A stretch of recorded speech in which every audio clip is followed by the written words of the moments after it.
love my dad, especially when he has such a great speech like that. That was wonderful. Well, thank you so much for having me. It's wonderful to be here, and I'm excited to see a lot of young writers in the audience, too. Welcome, welcome.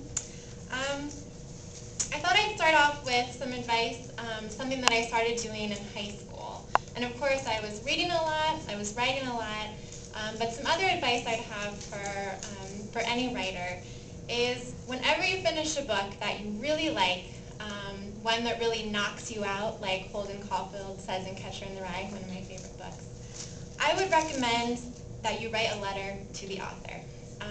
It doesn't take very long. It's really easy to do. When I first started writing letters to authors, I would get the book and I would look on the copyright page and find the publisher's address, and I would write a letter in care of the publisher. But now it's even easier. Now that almost every writer has their own website, all I have to do is type in the writer's name to Google, their website pops up, I click on the Contact Me page, and I can write the author an email.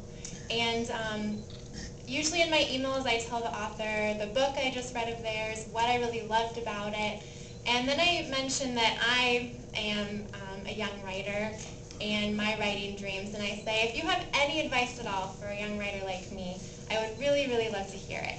And I started doing this in high school, as I mentioned, and this is what I have now. I was just been amazed at how many writers have written me back.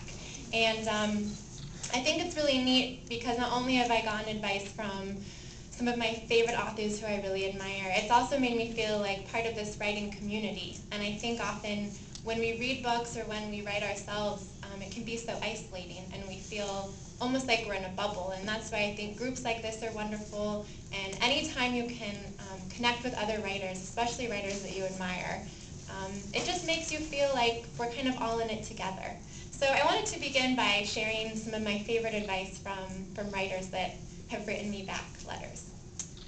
The first one is from Ray Bradbury, and it's one of my favorite quotes about writing ever because I think it's also so apt into how to live a wonderful life. And he told me that his most important advice is to write with passion and write with love. Then I had a letter back from Fanny Flagg, and her advice was to sit in a room and listen, which I think is great if ever I'm feeling stuck with ideas. I think of Fanny, and I go to a coffee shop, and I sit there, and I just write down, I do some eavesdropping, and I write down everything I hear from people around me. I don't know if anyone's read any historical fiction by Anne Rinaldi. She's one of my favorites. And she wrote me back, and her advice was to keep a journal and write it on every day to stay in touch with your feelings. And I think that's really good advice too, because sometimes when we're writing we get so into the projects that we're working on. But it also can be nice to have just a journal where we just free write about our feelings and our emotions and really stay in touch with ourselves that way. But I think the most important advice of all came from novelist Elizabeth Berg. And her advice to me was, first, please yourself. Now, when I got that advice, I didn't quite understand what it meant. And I was a little bit confused. I thought that was her biggest suggestion. Out of everything, those were her magic words for building my life as a writer. And I don't know, to me, it seemed a little bit selfish almost. Because aren't there so many other people that writers should be thinking about? What about their readers? What about fans? What about editors? What about agents? What about parents, friends, spouses, children? And it is true that as writers, I think we're so often focused on how others respond to our work. We really want to hook readers, we want to please editors, we want to land agents, and we give our work to other writers for mentoring and for feedback. We join critique groups, we take part in writing workshops, we study the market, we bounce ideas off each other, and we really try to take in others' compliments and criticism when we're revising our stories and our essays and our poetry to really help us grow as writers and to continually better ourselves. And all of this, I think, is so wonderful and so, so important. But Elizabeth Berg told me, first, please yourself. And the older I get and the more that I write, the more this advice rings true to me. Until now, I really think that it's some of the most important advice that I've ever received. And I also think it's important because it's something that we need to relearn and relearn and relearn throughout our writing lives. It also makes me think about my teacher, Amy Bender, who I was lucky to have as my instructor in college. And she told us in our writing workshops to take in the comments that are useful to you and to discard the rest. And she said, no writer benefits from always listening to everyone. And indeed, I would argue that it's impossible to listen to everyone when you're trying to write. I was thinking about how when we first start writing as children, we write purely for ourselves. We write things that make us excited. We write things that come into our imagination. And children are so special because I think often they don't even really think about anyone else outside of their own imagination and their own mind. When I first started writing stories and poetry in elementary school, and I published my first book when I was in 5th grade. It's called There's a Huge Pimple on My Nose. And all the stories and poems in here and the illustrations, I'm so proud of them because they're so pure. They were things that I was just so excited about. I had so much fun writing these stories and poems.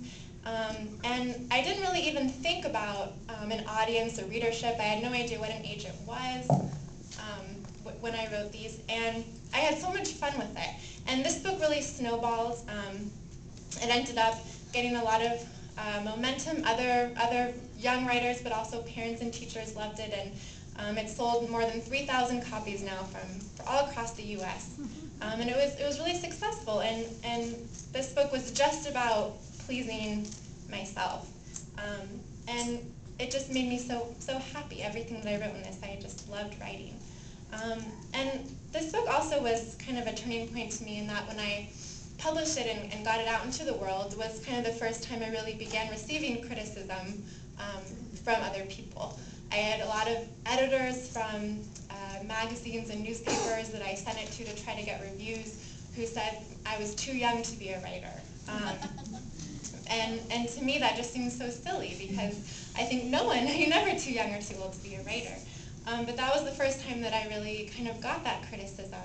And I think whenever we get criticism or people saying that we can't do something for whatever reason, our natural instinct is to kind of think, oh, maybe they're right. Maybe they're seeing something that I don't see. Maybe I should, listen to them. Maybe I should hunker down, curl up into my hole, and just, stop for a little bit. But what I really learned was that you can take those criticisms that people say about you. It could be lots of things. It could be, for me, I was too young, but it could be, different things about your age, about your gender, about your subject that you really love to write about. And people will say that's a disadvantage, but you can take that and turn it into an advantage. So for me, what I did with that first criticism was I said to myself, I am really young, I'm a young writer, but that could actually be a good thing. And actually for me, it has proved to be such a good thing in that it's given me insight into other kids, other teenagers, other young people, and I've been able to write in ways that seem fresh or new, or get insight into other young people, and even land some writing assignments in more of adult markets because of the disadvantage of my young age. So just a few examples of that is my first nonfiction writing credits, my first articles for magazines were for teen magazines, and most of them usually had adult writers, but I said, who knows teenagers better than a teenager herself? And so I was able to chronicle things like my first prom, breaking up with a boyfriend, trying to juggle school and sports, and I was able to write about those for this teen magazine. And that built other assignments. So I also wrote a column for Family Circle magazine called What Your Teen Wants You to Know, and it was a parenting column written from a teenager's perspective.